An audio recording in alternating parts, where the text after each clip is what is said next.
उसके बाद अब हम लोग आज के जो बेसिकली क्लास का टॉपिक है उस पर चलते हैं, और वो क्या है, फॉर्म्स। तो बेसिकली आप वही चीज़ें, अगेन वाली बात है कि आप सारी वो चीज़ यहाँ पे देख रहे हैं जो कि एक वेब पेज पे आपको दिखती हैं और जिसकी एक वेबसाइट के अंदर ज़रूरत होती है। अब आपने क्या क्या कर लिया, आपने टेक्स्ट लिखना सीख लिया, आपने ये सीख लिया कि हेडिंग्स कैसे लगती हैं, पैराग्राफ्स कैसे बनते हैं, उनमें स्पेसिंग्स कैसे आती हैं। उसके बाद आपने सीख लिया इमेज लगाना, लिंक लगाना, ठीक है, और यहाँ पे और लिस्ट लिस्ट लगाना, यूएल एंड ओएल, और एक टेबल बना लेना। ये सारी चीज़ें अभी आप लोगों ने सीख ली हैं। अब आपका फाइनली जो चीज़ बचती है वो क्या है, फॉर्म्स। आई थिंक ये 144 आपका तकरीबन आप लोग HTML पे पहुंच चुके हैं, करेक्ट। आपका फॉर्म्स गालिबन तकरीबन लास्ट टॉपिक होगा HTML का। आप तकरीबन HTML को इस टॉपिक के साथ एंड कर जाएंगे। ये आपका कौन सा वीक है, थर्ड वीक है। हम आते हैं अब फॉर्म्स पे। फॉर्म्स बेसिकली आप रोज़ की बुनियाद पे देखते हैं। फॉर्म्स आपने देखे हुए हैं, अल्हम्दुलिल्लाह सब मोबाइल चलाते हैं, वेबसाइट सबने देखी हुई हैं।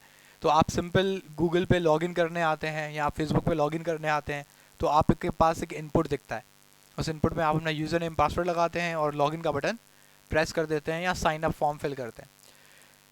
कोई अगर थोड़ा बहुत खुश नसीब है तो उसने एक यूनिवर्सिटी का एडमिशन फॉर्म भी भरा होगा ऑनलाइन, सही है। वो थोड़ा सा एक डिफ़िकल्ट सा फॉर्म होता है, लेकिन बहुत कबाड़ी सी वेबसाइट होती है उनकी।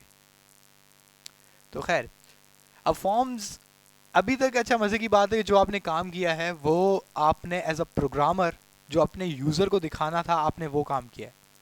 मतलब आप प्रोग्रामर थे, आप जो यूज़र को दिखाना चाह रहे थे आपने वही चीज़ बनाई।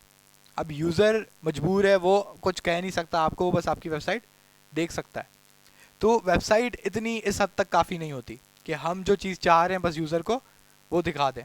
अब हमें ये भी जानना है कि यूज़र क्या सोच रहा है, या हमें यूज़र से भी कोई इन्फॉर्मेशन लेनी है। वहाँ पे बेसिकली आपके क्या कौन आते हैं, फॉर्म्स। फॉर्म्स बेसिकली अगर टेक्निकली देखें तो ये हमारे पास एक डेटा रिसीव करने का तरीका होता है एक वेबसाइट पे। अब हम यूज़र से जब कोई डेटा लेना चाहते हैं तो हम वो किसके थ्रू लेते हैं, फॉर्म्स के। अब फॉर्म्स में अभी आपको जो दिमाग में आ रहा होगा वो इनपुट बॉक्सेस आ रहे होंगे जिनके ऊपर आप टाइपिंग करते हैं और वो आपका डेटा आपसे रिसीव कर लेता है। लेकिन इसके अंदर कुछ और थोड़ी एक्स्ट्रा चीज़ें भी आती हैं। अगर आप यहाँ पे देख रहे हैं तो उसने एक बड़ी ज़बरदस्ती एग्जांपल दी है। उसने बोला है कि एक वोटिंग सिस्टम है। अब वोटिंग सिस्टम में पहले उसने उससे क्या मांगा, यूज़र नेम। तो इसके अंदर एक छोटा सा वाइट कलर का बॉक्स है जो आपने सभी ने देखा हुआ होगा। इसको हम लोग वैसे टेक्निकल ज़बान में इनपुट बॉक्स कहते हैं, ठीक है। तो इनपुट बॉक्स है, उसके नीचे ये आपके पास मल्टीपल, ये मल्टीपल नहीं है, एक आपके पास सिलेक्शन बॉक्सेस है। आप जिस पे भी क्लिक करते हैं वो आपका ऑप्शन सेलेक्ट हो जाता है। लेकिन इसमें एक ख़ास बात होती है, ये मल्टीपल सिलेक्ट नहीं होता, मतलब आप सिर्फ एक ही ऑप्शन को चूज़ कर सकते हैं। तो इनको बेसिकली हम लोग कहते हैं रेडियो बटन। क्या कहते हैं, रेडियो बटन। इनका एक टेक्निकल नाम है, सिंपल छोटा सा, वैसे आपको याद ही हो जाएगा। तो रेडियो बटन है। तो रेडियो बटन की खास बात क्या होती है कि एक तो आपको कोई ना कोई एक आपका ऑप्शन चूज़ करना लाजमी है, सही है। आपके पास और कोई ऑप्शन नहीं है कि आप कोई चीज़ चूज़ ना करो, ये आपके पास ऑप्शन नहीं होता। आपके को कोई ना कोई एक ऑप्शन सेलेक्ट करना आपके लिए लाजमी है। उसके बाद आप अगर इधर देखो तो आप सिर्फ एक ही सिलेक्शन कर सकते हो, ये सब आपने देखा होगा। अब जैसे कि आप नॉर्मली आपने ये चीज़ जहाँ देखी होगी, आप साइन अप फॉर्म फिल करते हैं तो वहाँ से आपसे पूछता है मेल और फीमेल। मेल और फीमेल में वो आप एक जगह पे क्लिक करते हैं तो दूसरी जगह से ऑटोमेटिकली हट जाता है। और मुझे यकीन है कि ऐसा कोई मसला कभी हुआ नहीं होगा कि आप दोनों पे सिलेक्ट करने की कोशिश करो। तो ऐसे केसेस के लिए आपके पास बेसिकली रेडियो बटन होता है। तो ये बेसिकली जब आप प्रोग्रामर हो तो आपकी सोच होनी चाहिए कि आपको किस तरह की इन्फॉर्मेशन यूज़र से लेनी है और उसको ऑप्शंस कौन कौन से देने हैं। क्योंकि जो आपका यूज़र होता है वो बेसिकली पागल होता है, ठीक है। आपको ये सोच के चलना होता है कि यूज़र भी पागल है और आपका कंप्यूटर भी पागल है। अक्लमंद हो तो सिर्फ आप। तो सोचने का काम आपका, लिखने का काम आपका। तो आप पहले ये सोचोगे कि जो यूज़र है वो, उससे मुझे कोई एक ऑप्शन, कोई इन्फॉर्मेशन लेनी है तो मैं वो क्या चीज़ उसको शो कराऊंगा और वो कैसे रिसीव करूंगा। अब यहाँ पे उनको पता था कि हमारे यूज़र्स इतने पागल हैं कि वो अब वो बोल रहे हैं कि किसी के लिए वोट करो तो कोई कोई पागल होगा वो सब पे भी क्लिक कर देगा। तो इससे बचाने के लिए उन्होंने ये ख़ास तौर पे रेडियो बटन लगाया कि भाई एक ही सिलेक्ट करना है। तो ये आपका भी रोल होगा कि जितने टाइप के फॉर्म्स हैं आप सब अभी थोड़ी देर में देखोगे, फिर आप खुद डिसाइड करोगे कि आपको जो इन्फॉर्मेशन चाहिए वो किस तरीके से आप रिसीव करोगे। तो फॉर्म्स की तरफ थोड़ा जाते हैं हम लोग। हम यहाँ पे सबसे पहले एक नई फाइल बना लेते हैं, HTML। तो forms.html हमारे पास रेडी है। ये भी अब तो आप रट गया होगा आपको। h1 हम लगा लेते हैं, हम लिख लेते हैं HTML फॉर्म्स। अच्छा, HTML फॉर्म्स करने से पहले हम आपको दो एक और टैग से आपके इंट्रोडक्शन करा लेते हैं। इंट्रोडक्शन इसलिए क्योंकि ये टैग्स जो अभी ज़्यादा इस्तेमाल नहीं होंगे, जब ये CSS आपकी स्टार्ट होगी तब ज़्यादा इस्तेमाल होंगे। तो ये दो तरह के टैग हैं, एक div कहलाता है और दूसरा span कहलाता है। ये दोनों आपस में भाई बहन है, सही है, आपको हमेशा एक साथ यूज़ होते हुए दिखते हैं। और अगर आप किसी भी वेबसाइट पे जाएंगे तो लकीली आपको ये दो टैग्स, बल्कि ये वाला टैग 90% आपको दिखता है। अगर कोई आपको किसी भी वेब पेज को वो सबसे ज़्यादा अगर कोई टैग दिखेगा तो वो कौन सा है, div है। हालांकि कमाल की बात है कि 90% ऑफ द टाइम आपको एक चीज़ दिख रही है, लेकिन हमने अभी तक आपको नहीं पढ़ाया, तो आपको तो बगावत करनी चाहिए। तो इंस्पेक्ट पे आते हैं, हम इधर देखते हैं। अगर आप इधर नीचे जाएंगे तो शायद आप लोगों को स्क्रीन की खासियत की वजह से नज़र नहीं आ रहा होगा, तो हम एक काम कर लेते हैं, इसमें तो व्यू पेज सोर्स भी नहीं है।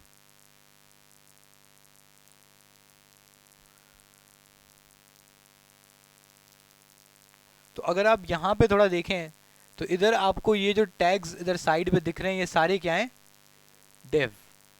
ठीक है, हम इसको स्क्रॉल डाउन करते हुए जाएंगे। इवन अगर आप div को ओपन करेंगे तो आपको फिर से क्या मिलेगा, div। अगर आप div को दोबारा ओपन करेंगे तो दोबारा आपको क्या मिलेगा, div। और बीच में एक छोटा सा स्पैन भी दिख गया है। अब अगर आप स्पैन को अगर हम और एक्सपेंड करते हैं तो फिर क्या दिखा, स्पैन। तो नॉर्मली, हालांकि ये कौन सी वेबसाइट है, ये गूगल क्लासरूम की वेबसाइट है, मतलब गूगल की वेबसाइट है। तो आपको ऑफिशियल एक गूगल की वेबसाइट है और उसमें आप देख रहे हैं कि आपको क्या दिख रहा है, सिर्फ div और स्पैन। इसका मतलब है कि ये जो गूगल क्लासरूम की आपको अभी भी थोड़ी देर पहले वेबसाइट दिखी, इस पे 90% कौन से टैग से काम हुआ हुआ है, div और स्पैन। तो ये एक तरह से बहुत इंपॉर्टेंट टैग्स हैं, लेकिन इनका काम क्या है, आज अभी तक आप लोगों ने पढ़ा क्यों नहीं। अभी फर्ज करो कि ये मैंने इधर div और स्पैन यूज़ किया, करेक्ट। तो ये हमारी वेबसाइट है, सॉरी इसको लाइव सर्वर पे ओपन करना पड़ेगा, हम इसको छापते हैं।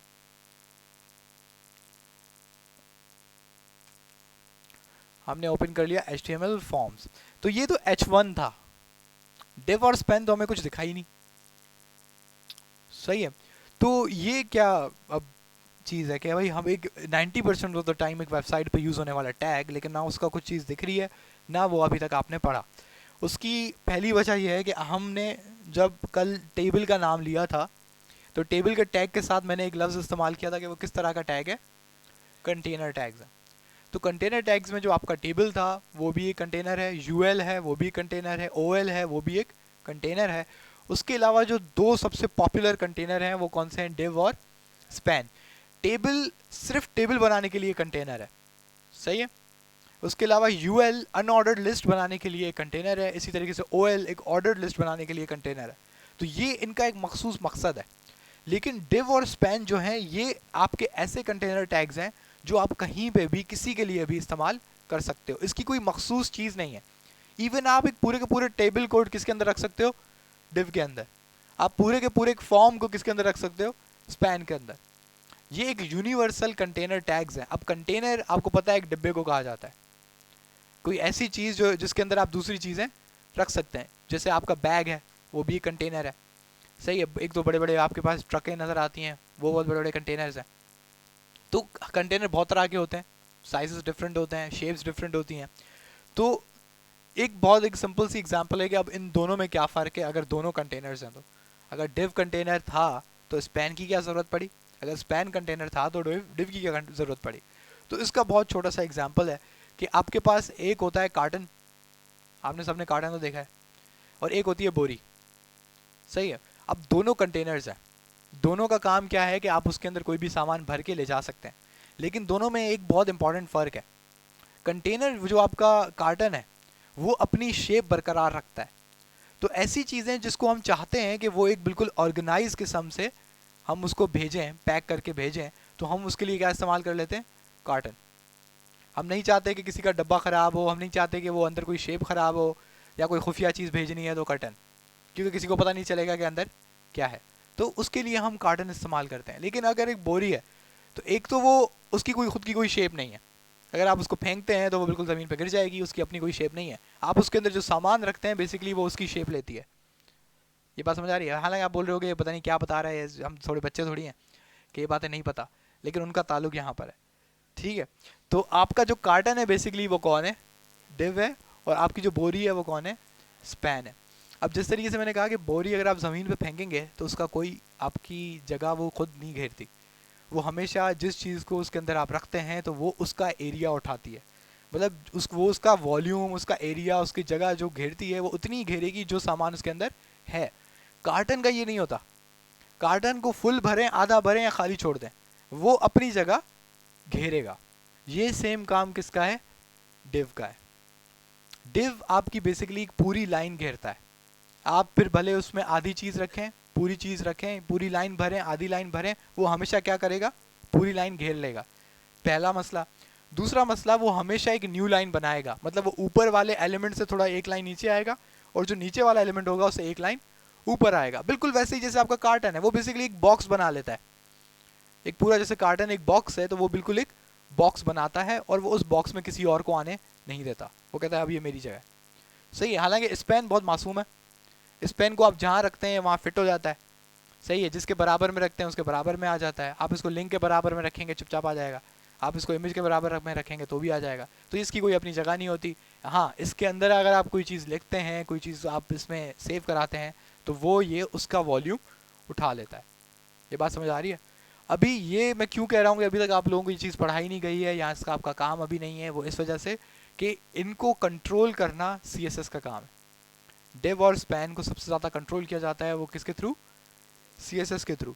अब एक दो एट्रीब्यूट्स हैं जो आपको बहुत ज़्यादा दिखेंगे, जैसे कि अभी हमने डिव और स्पैन देखा, ऐसे ही दो एट्रीब्यूट्स हैं जो तकरीबन आपको हर एलिमेंट पे दिखते हैं।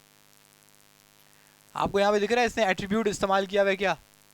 क्लास। अब एक असाइड नाम का टैग है, उसने उसके साथ भी क्या एट्रीब्यूट इस्तेमाल किया है? क्लास। एक डिव जो अभी अभी हमने देखा, तो एक डिव है उसका भी सामने एट्रीब्यूट क्या है? क्लास। उसके साथ साथ एक और, इस मेन के साथ कौन सा एट्रीब्यूट है? आईडी, लेकिन इसके साथ दोबारा क्या है? क्लास। तो आप एक चीज़ नोट करोगे, पहले तो डिव और स्पैन तो मैं कह रहा था ना कि 90% है कि आपको ये दिखेगा, लेकिन अगर आप किसी भी बड़ी वेबसाइट का कोड देखेंगे तो उसमें आपको 100% ऑफ द टाइम या तो आईडी दिखेगा या क्लास दिखेगा, हर टैग के साथ। तकरीबन हर टैग में आपको या तो आईडी दिखता है या क्लास दिखता है। अब ये क्या एट्रीब्यूट है और इनका क्या मकसद है? अब आपको ये चीज़ समझनी चाहिए कि मैंने आई थिंक ये एग्जांपल दी थी आप लोगों को कि एक आपका NIC है। अब हर बंदे का अलग अलग एक यूनिक नंबर है। सही है, एक का बंदे का NIC दूसरे बंदे के NIC के बराबर नहीं हो सकता।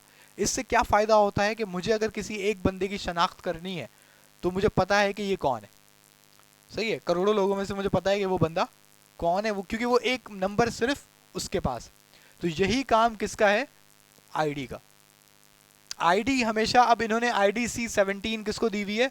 मेन को। तो अब ये जो C17 आईडी है, ये जो इन्होंने पास की है, ये आईडी अब किसी भी और एलिमेंट के पास नहीं होगी।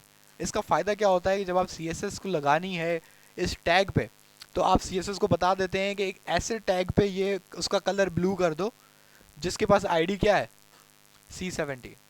अब पूरे टैग, पूरे HTML में उसको पता है कि C17 की आईडी सिर्फ एक ही होगी। अब उसको ये नहीं पता कि किस टैग के पास है, लेकिन उसको ये पता है कि आईडी एक ही होगी। अब दूसरा है क्लास। अब क्लास की एग्जांपल आपकी क्लास जैसी है। आपकी क्लास का नाम है वेब एंड ऐप बैच 6। अब जब मैं बोलूँगा वेब एंड ऐप बैच 6 तो आप इस क्लास में जितने भी बच्चों के नाम हैं वो सब मुतवज्जा हो जाओगे। ठीक है, यही सेम काम किसका है? क्लास का है। क्लास एक से ज़्यादा टैग्स पे लगाई जा सकती है। अब फ़र्ज़ करें कि मेरे पास 100 टैग्स हैं। सही है, उन 100 टैग्स में से 15 टैग्स का कलर मुझे ब्लू करना था। अब एक तो ये तरीका होता कि मैं हर टैग पे जाके क्या लगा देता? आईडी। फिर हर आईडी का कलर मैं क्या करता जाता? Blue blue blue blue blue. तो मुझे 15 दफ़ा ये काम करना पड़ता। इसके अलावा दूसरी आईडी लगाने की ख्वारी अलग। तो इससे बेटर क्या है कि आप क्या कर सकते थे कि एक सिंपल क्या यूज़ कर लो?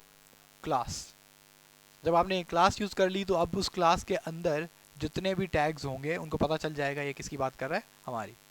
तो आप सिंपल उसको लगा दें कि इस क्लास पे जो भी टैग्स हैं उनके कलर क्या कर दो, अब उसका ब्लू कलर कर दो या रेड कलर कर दो, जो आपको करवाना है, तो उस सारी टैग्स का वो सेम कलर हो जाता है। तो ये CSS से थोड़ा रिलेटेड है, लेकिन आपको इस स्टेज पर आकर पता होना चाहिए। तो डिव और स्पैन का समझ आया, सिंपल कंटेनर टैग्स हैं, और डिव की अपनी शेप है और स्पैन की अपनी शेप नहीं होती। इधर एक और टर्मिनोलॉजी आपको सुनने को मिलेगी, वो होती है, एक को हम कहते हैं ब्लॉक एलिमेंट्स, और एक को हम कहते हैं ब्लॉक एलिमेंट्स और इनलाइन एलिमेंट्स। मजे की बात है कि ये आपने देखा है, लेकिन बस आपको अभी तक पता नहीं है। आपने एक चीज़ नोट की होगी कि जब आप H1 लिखते हैं, और फर्ज करेंगे H1 के नीचे आपने कुछ भी लिख दिया P, आप लिखते हैं हेलो, तो जब आप अपना कोड चेक करते हैं तो हेडिंग के ऊपर और नीचे एक लाइन की स्पेसिंग होती है। ये बात समझ आ रही है? तो ये कौन ले रहा है? ये H1 खुद लेता है। ये H1 में खुद प्रोग्राम हुआ है कि जब भी आप H1 का इस्तेमाल करोगे तो उसके ऊपर 2 लाइनें और नीचे 2 लाइनें खाली छोड़नी है। इसके अलावा जब आप इसके ऊपर, अच्छा एक चीज़ आप देख लें, ये जो मैं बार बार नीचे एक ओपन करता हूँ कंट्रोलर्स, वो मैं ओपन करता हूँ F12 से। ये चीज़ खुलती है ना ब्राउज़र में, इसको थोड़ा हम छोटा करते हैं तो आपको पता लगेगा मैं किसकी बात कर रहा हूँ। ये कुछ यूँ करके खुलता है नीचे से आपके ब्राउज़र में, इसको हम कहते हैं डेवलपर टूल्स। क्या कहते हैं? Developer tools. तो अब आप भी डेवलपर्स बन रहे हैं तो आपको इसका इस्तेमाल अच्छा खासा करना होगा आने वाले वक्तों में। तो डेवलपर टूल्स क्या होते हैं? डेवलपर टूल्स आपको कुछ फीचर्स हैं जो आपको बेसिकली क्रोम के सबसे अच्छे हैं। इस वक्त मैं कौन सा यूज़ कर रहा हूँ? फायरफॉक्स। तो क्रोम के सबसे बेस्ट हैं। तो एक काम कर लेते हैं, हम क्रोम ही खोल लेते हैं तो आपको थोड़ा वहाँ पे अच्छा आइडिया होगा।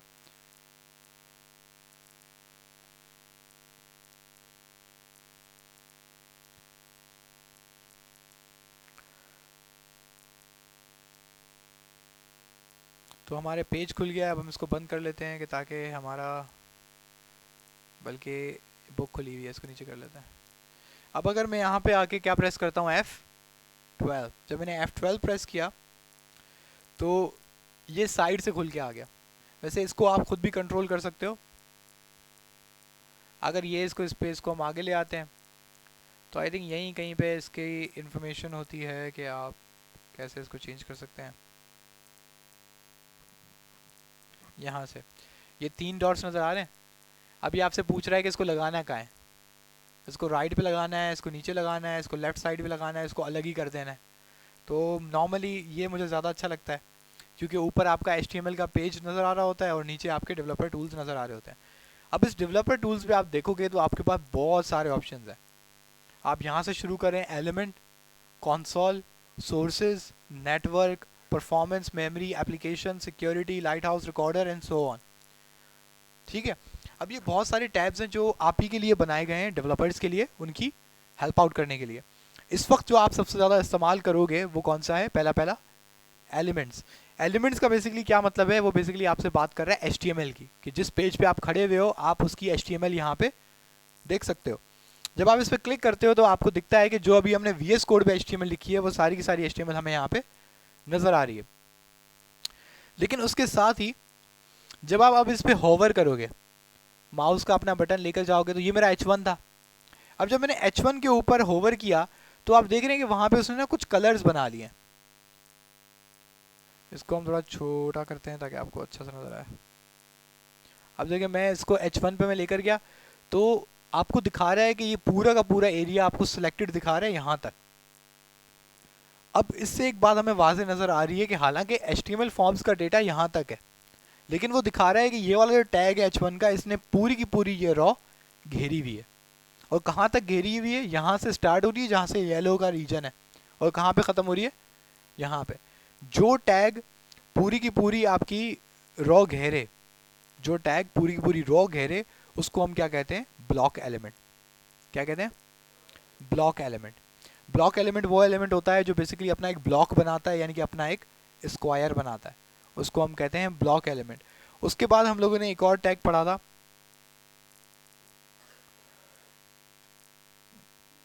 आप लिखते थे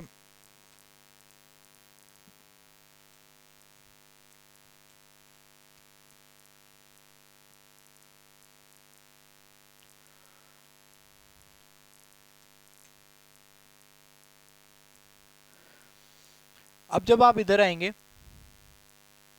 तो ये रहा मेरा गूगल, ए टैग गूगल।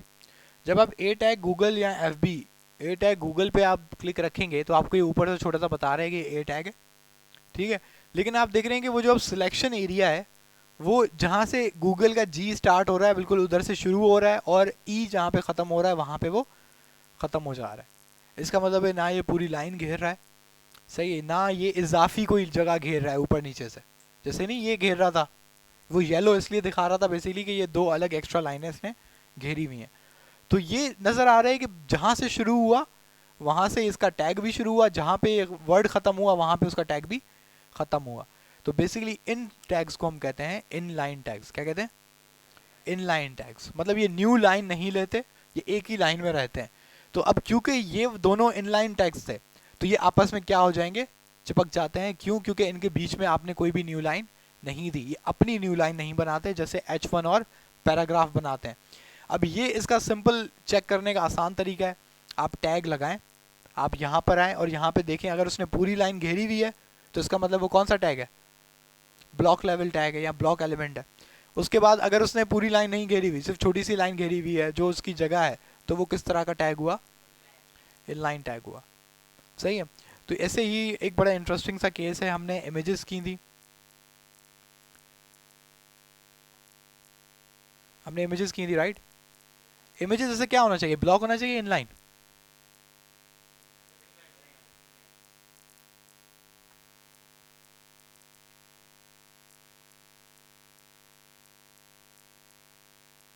तो ये इमेज पे मैंने होवर किया तो उसने जगह कहाँ कितनी ली हुई है, जितनी उसकी इमेज है उसने उतनी ही जगह ली है। तो किस टाइप का एलिमेंट हुआ, ये इनलाइन एलिमेंट हुआ। अच्छा एक छोटा सा सवाल है, अगर ये इनलाइन एलिमेंट है तो ये दूसरी वाली इमेज इसके नीचे क्यों आई, इसके साथ में नहीं आनी चाहिए थी?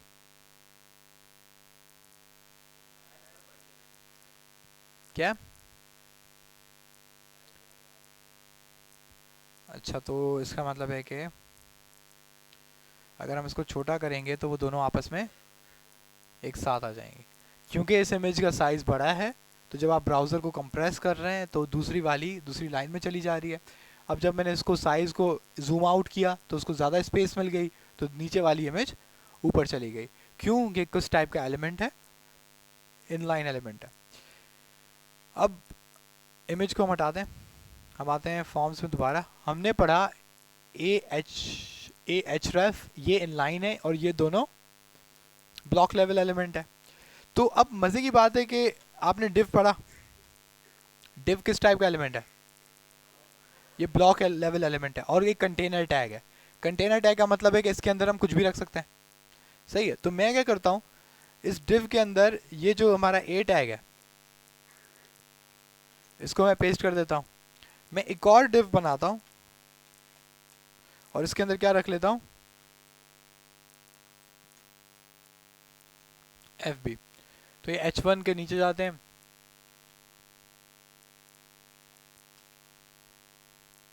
तो हमारे पास गूगल है, एफ बी है, दो टैग हमारे पास टैग्स हैं। लेकिन अब दोनों जो हैं किसके अंदर हैं, डिव के अंदर, जो कि डिव किस तरह का एलिमेंट है, ब्लॉक एलिमेंट है। और जो ए टैग है वो किस तरह का टैग है, इनलाइन टैग है। तो अब लॉजिक क्या कहती है कि दोनों को न्यू लाइन मिलनी चाहिए। इसका मतलब है पहले ये एक साथ लिखे हुए थे गूगल और एफ बी, अब क्योंकि मैंने इनको अंदर रख लिया है एक ब्लॉक लेवल एलिमेंट के, तो क्या ऐसा होगा कि गूगल ऊपर लिखा होगा और एफ बी नीचे लिखा होगा? यही लगता है? कोई ऐसा है जिसको लगता है? नहीं, मुझे पता है कि बोलोगे भी नहीं। तो अब अगर हम इसको जूम इन करें तो हमें दिख रहा है कि गूगल और एफ बी दोनों न्यू लाइन पे, हालांकि हमने बी आर का इस्तेमाल नहीं किया। ठीक है। अब एक काम करते हैं कि ये आप देख रहे हैं कि अब हमें डिव दिख रहा है, अगर हम इस डिव को ओपन करेंगे तो इसके अंदर ए टैग है।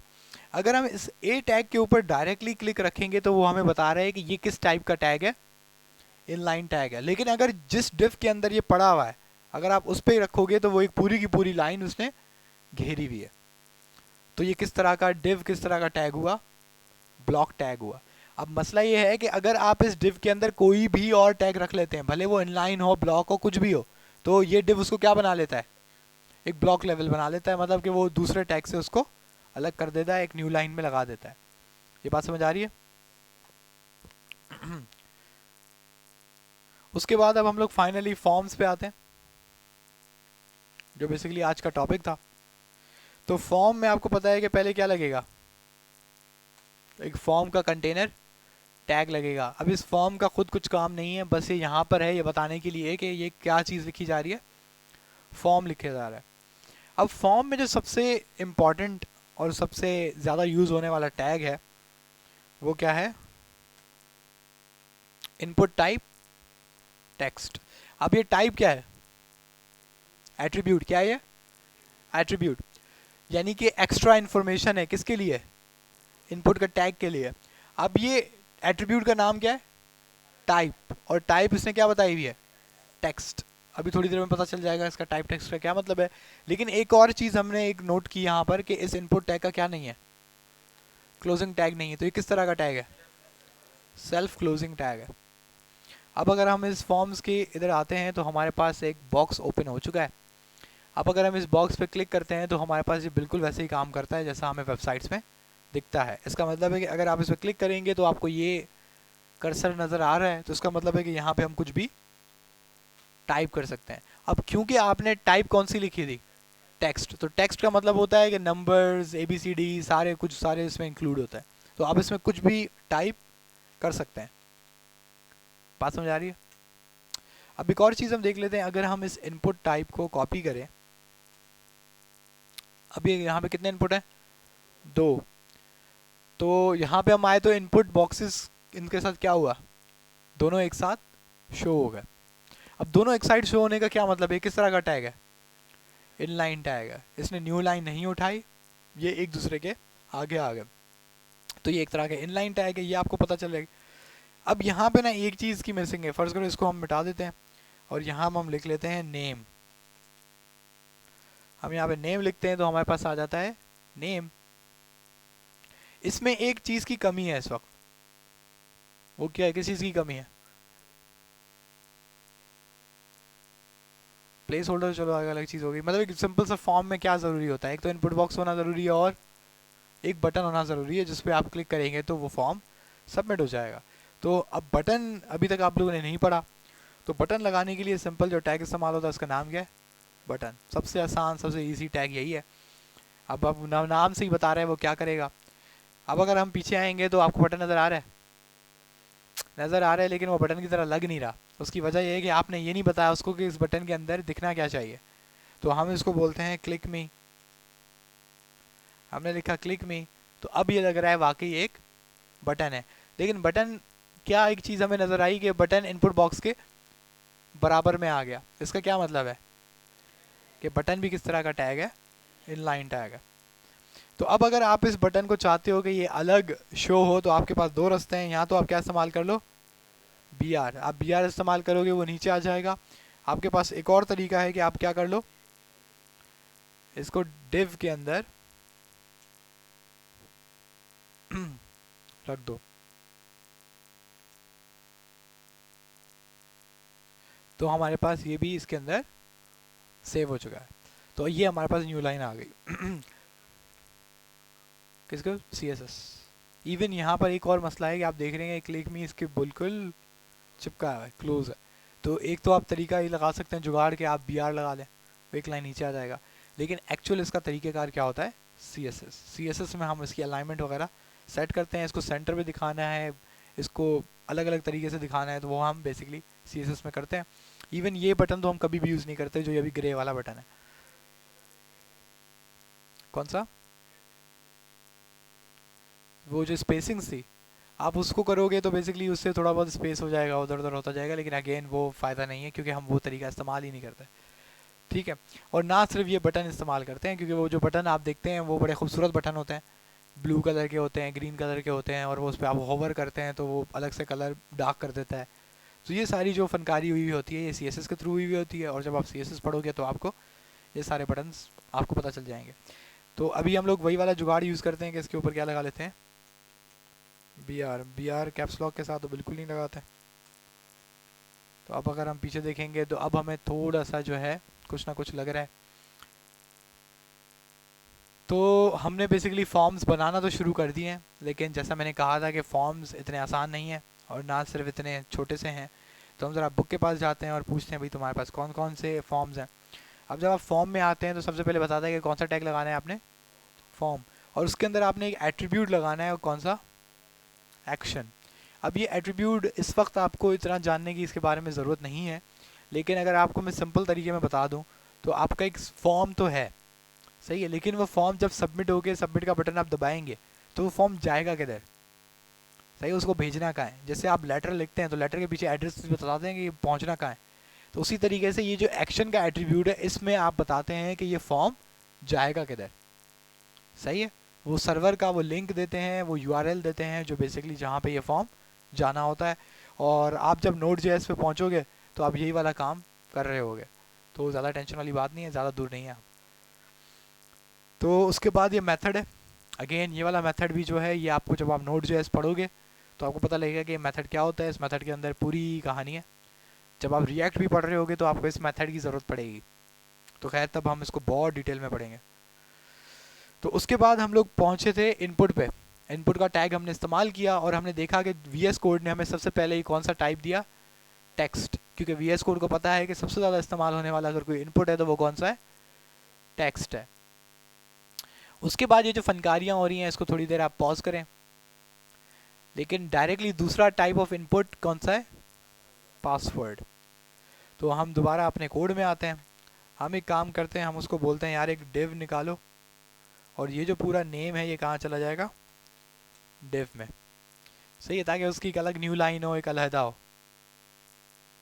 इसके बाद हम एक और डिव बनाते हैं और इस डिव पे लिखते हैं क्या, पासवर्ड।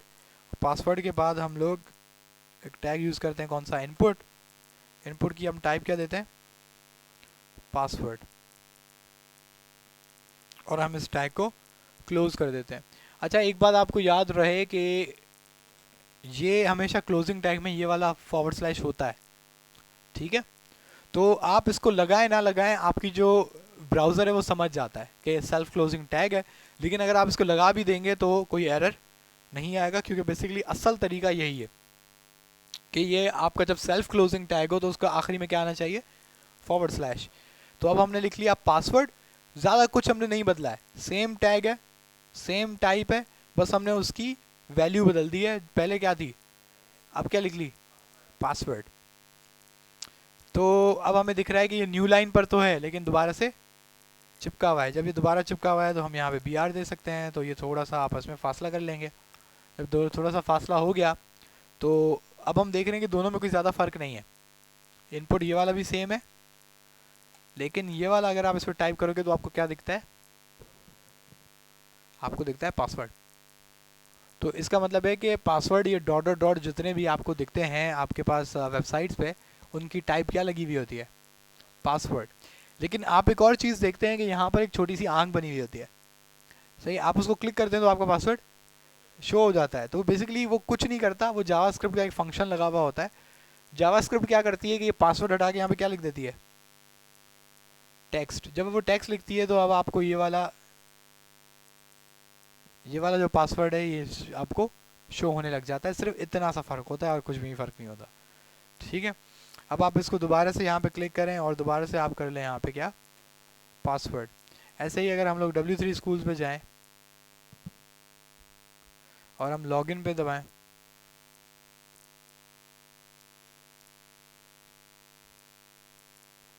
तो अब हमारे पास आप देख सकते हैं कि ये ईमेल और पासवर्ड के इनपुट बॉक्सेस हैं। अब इस पे उन्होंने सिंपल क्या लगाया होगा, इनपुट टाइप टेक्स्ट, और इस पे क्या लगाया होगा, इनपुट टाइप पासवर्ड। अब इसमें मैंने कुछ ना कुछ पासवर्ड लिखा है। अगर आप इसको राइट क्लिक करके क्या प्रेस करें, इंस्पेक्ट। जब आप किसी टैग पे यानी कि किसी आइटम पे राइट क्लिक करके इंस्पेक्ट करते हैं ना, तो आपको डायरेक्टली उसके HTML के कोड पे ये ब्राउज़र लेके जाता है। तो अब ये इनपुट टाइप है। अब इनपुट की टाइप क्या दी हुई है उसने, पासवर्ड। अभी इसमें बहुत ज़्यादा एट्रीब्यूट और भी हैं, लेकिन अभी फ़िलहाल उन पर बात नहीं करते हैं। फिलहाल हम देखते हैं कि टाइप इसको क्या दिया हुआ है, पासवर्ड। तो हम ज़रा इसको नीचे स्क्रॉल डाउन करते हैं। अब अगर आप इस पासवर्ड पे डबल क्लिक करेंगे, सही है, अगर इसमें मिटा के मैं इसको क्या लिख लेता हूँ, टेक्स्ट, और मैं एंटर मारता हूँ, तो मैंने जो पासवर्ड टाइप किया था वो आपको दिख गया है। सही है। तो ये सिंपल सी आपकी HTML है जो ब्राउज़र इससे पढ़ता है, तो ये ऐसा ही शो हो जाता है। जो नए नए छोटे मोटे हैकर बनते हैं, जिनको थोड़ा बहुत HTML वगैरह आती है, तो वो लोग अपने बहन भाइयों के जो सेव्ड पासवर्ड होते हैं कंप्यूटर्स में, वो इस तरीके से निकालते हैं। सही, और बड़ी उनको अच्छी फीलिंग आती है कि वो हैकर बन गए। सही है। तो ऐसी बात नहीं है, हम भी थे, हम भी यही काम करते थे, तो लेकिन अच्छी बात नहीं है। तो सिंपल यहाँ से ये पता लग रहा है कि एक टाइप टेक्स्ट से हटा के पासवर्ड करने पे और पासवर्ड से हटा के टेक्स्ट करने पे आपका जो एक इनपुट बॉक्स है उसका सिंपल एक टाइप बदल जाती है। बस ये मेन मकसद है। और दूसरा, मैंने जो बात की थी कि आपको एक शो का बटन होता है, छोटी सी आंख बनी हुई होती है, अगर आप उसको क्लिक करते हैं तो ये वही वाला काम करता है। लेकिन अब वो बेचारा पागल हो चुका है जावास्क्रिप्ट, क्योंकि मैंने मैन्युअली जाके उसको क्या कर दिया है, टेक्स्ट कर दिया है। अब मैं उसको बोल रहा हूँ हाइड करो तो वो दिखा रहा है, और उसको मैं कह रहा हूँ शो करो तो वो हाइड कर रहा है। सही, वो बेचारा थोड़ा पागल हो गया क्योंकि हमने उसकी जो कोड है उसमें बदल दिया है। तो लेकिन एक बात है कि ये जो चेंज हुआ है ये सिर्फ आपके कंप्यूटर पे हुआ है। सही है, ऐसा नहीं है कि आपने चेंज कर दिया तो W3 स्कूल की वेबसाइट तबाह हो गई, ऐसा कुछ नहीं होगा। आप अगर इसको सिंपल रीलोड करोगे तो ये अपनी असल शक्ल पे वापस आ जाएगा। ठीक है, अब आप करेंगे तो आप ये बिल्कुल सही तरीके से काम करेगा। तो बेसिकली होता ये है कि अभी जैसे मैं जो HTML लिख रहा हूँ वो मेरे कंप्यूटर पे है, और ये जो HTML है ये उनके कंप्यूटर पे है। तो आपके पास सिर्फ उसकी एक कॉपी जाती है, आपके पास ओरिजिनल वेबसाइट नहीं आती। तो जब आप उसको रीलोड करते हो तो दोबारा से वो क्या कर लेता है, ओरिजिनल कॉपी को दोबारा से डाउनलोड कर लेता है। सिंपल ये आपके पास काम होता रहता है। तो इसका मतलब है कि जो भी आप वेबसाइट देख रहे हो बेसिकली आपके पास उसका HTML का सारा कोड आ रहा होता है, तभी आपका ब्राउज़र वो दिखा पा रहा है। तो आप इस तरीके से आप अपने पास ये हैबिट आप अपनी रखें कि अगर आपको कोई वेबसाइट आप खोलें, आप देखना चाह रहे हैं यार इसने ये काम ये कैसे किया है, तो आप राइट क्लिक करें, इंस्पेक्ट में जाएं और उसका कोड देखें कि उसने ये चीज़ कैसे करी हुई है। तो ये बहुत अच्छी चीज़ होती है। तो इससे आपको थोड़ा आइडिया होता है जो आप चीज़ यहाँ पढ़ रहे हो वो एक्चुअली यूज़ भी हो रही है। ऐसा नहीं है कि बस हम बुक से छाप रहे हैं और बता रहे हैं। तो उसके बाद टाइप टेक्स्ट है। तो टाइप टेक्स्ट, अब हम एट्रीब्यूट्स हैं, ये सिंपल एक एट्रीब्यूट है, राइट। तो एक और हमारे पास इसका एक बड़ा ज़बरदस्त एट्रीब्यूट होता है, उसको हम कहते हैं क्या, प्लेस होल्डर। प्लेस होल्डर एक बहुत ज़बरदस्त एट्रीब्यूट है।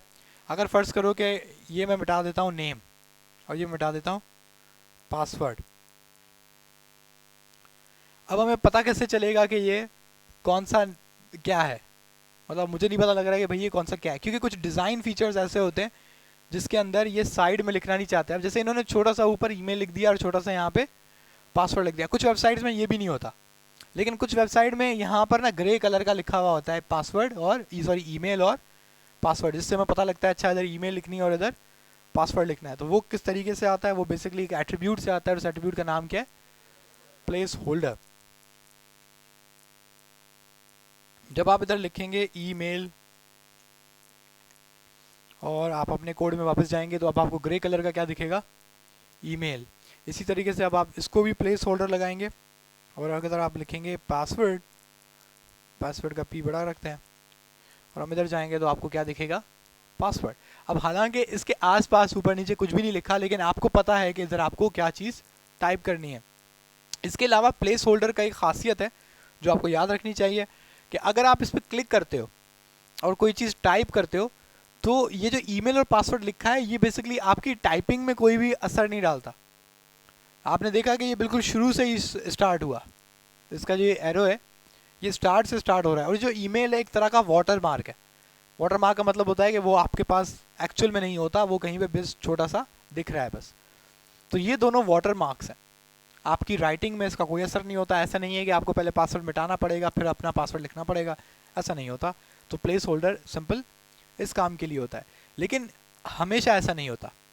आपने कभी ऑटो सेव वाला फंक्शन तो यूज़ किया होगा कि आपने अपना यूज़र नेम और पासवर्ड किसी वेबसाइट का क्रोम पे सेव किया हुआ होता है, फिर जब आप दोबारा लॉगिन करने आते हो तो आपको देखते हो तो उसका ईमेल और पासवर्ड पहले से फिल हुआ हुआ होता है। आप जस्ट सिर्फ क्या क्लिक कर देते हो, लॉगिन कर लेते हैं, वो आपका लॉगिन हो जाता है। लेकिन वो इस तरह से नहीं होता, वो एक्चुअल लिखा हुआ होता है, और अगर आपको उसको बदलना है तो आपको उसको मिटाना भी पड़ता है। तो उसके लिए एक एट्रीब्यूट होता है, और इस एट्रीब्यूट को हम क्या कहते हैं, वैल्यू। अब इस वैल्यू में फॉर एग्जांपल मैं लिख लेता हूँ एक कुछ भी। तो अब मैं इधर अगर मैं आता हूँ तो मैं जब मेरा पेज लोड हुआ तो मैं देख सकता हूँ कि पहले से ही मेरी ईमेल लिखी हुई है। अब ये ईमेल एक्चुअल लिखी हुई है, ये कोई वाटर मार्क नहीं है, ये कुछ अलग चीज़ नहीं है, क्योंकि अगर मैं इस पर क्लिक करता हूँ तो आप देखेंगे कि अब ये मेरी एरो बिल्कुल यहाँ से स्टार्ट हुई है, वहाँ से स्टार्ट नहीं हुई, यानी कि ये एक्चुअल लिखा हुआ है। अब अगर मुझे इसको बदलना है तो पहले मुझे इसको क्या करना पड़ेगा, इसको मिटाना पड़ेगा। बात समझ आ रही है? तो ये सिंपल सा तरीका है। अब अगर हम इस ईमेल के में जाते हैं तो हम देख सकते हैं कि इसका जो वैल्यू का एट्रीब्यूट है वो यहाँ पे खाली है। अगर हम इसको इक्वल्स टू दे दें, कोटेशन मार्क्स दे दें, और मैं लिख रहे हैं abc@gmail.com, मैं एंटर मार दूंगा तो वहाँ पे मेरी ईमेल पहले से ही राइट है। ठीक है, तो ये आपके पास बेसिकली क्या है, सारे एट्रीब्यूट्स हैं। पहला एट्रीब्यूट क्या था, टाइप। दूसरा क्या है, प्लेस होल्डर। तीसरा क्या है, वैल्यू। तो ये आपके बेसिकली फॉर्म्स में एट्रीब्यूट्स आपको थोड़ा तंग करेंगे, लेकिन अभी आपने देखा था कि यहाँ पे बस नहीं थी। इसके बाद इनके पास एक और एट्रीब्यूट था, उस एट्रीब्यूट का नाम क्या है, नेम। बेसिकली नेम आपको पता चलता है, ये तो चलो इनपुट प्लेस होल्डर से आपको पता चल गया ईमेल है, ठीक है। लेकिन जब आप ये फॉर्म भेजोगे सर्वर पे, तो सर्वर को कैसे पता लगेगा कि ये किस चीज़ का डेटा है? ये बात समझ रहे हैं आप? उसके पास तो यूआई नहीं आ रहा ना, उसके सर्वर के पास तो पता नहीं लग रहा कि आपने इनपुट बॉक्स में क्या लिखा हुआ है, आपने इनपुट बॉक्स के ऊपर क्या लिखा हुआ है। उसको ना सिंपल बस समझ लेंगे सारा डेटा एक लिखा हुआ आता है बिल्कुल फारिग सा। अब उसको कैसे पता लगेगा कि ये नेम है, ये पासवर्ड है, ईमेल है, ये क्या है? तो उसके लिए आप कौन सा एक एट्रीब्यूट यूज़ करते हो, नेम का। फर्ज करें नेम में आपने लिख लिया यूज़र ईमेल। अब जो आपने यूज़र ईमेल लिखी है ना, ये सर्वर को मिलती है यूज़र ईमेल, और जो भी यूज़र इस इनपुट बॉक्स में टाइप करेगा वो इसके साथ मिल के जाता है, ताकि आपका जो सर्वर है, जो आपके पीछे बैकएंड है, उसको पता लगे कि भाई ये कौन सा डेटा आपको रिसीव हुआ है। तो ये थोड़े से एट्रीब्यूट हैं जो किस में यूज़ होते हैं, आपके इनपुट बॉक्सेस या फॉर्म्स में। एक काम कर लेते हैं पहले, क्योंकि आपकी क्लास का टाइम थोड़ा कम बच गया है।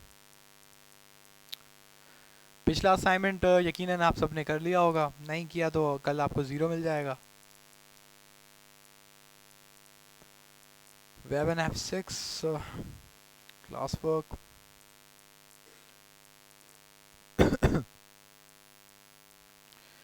तो बेसिकली याहू फाइनेंस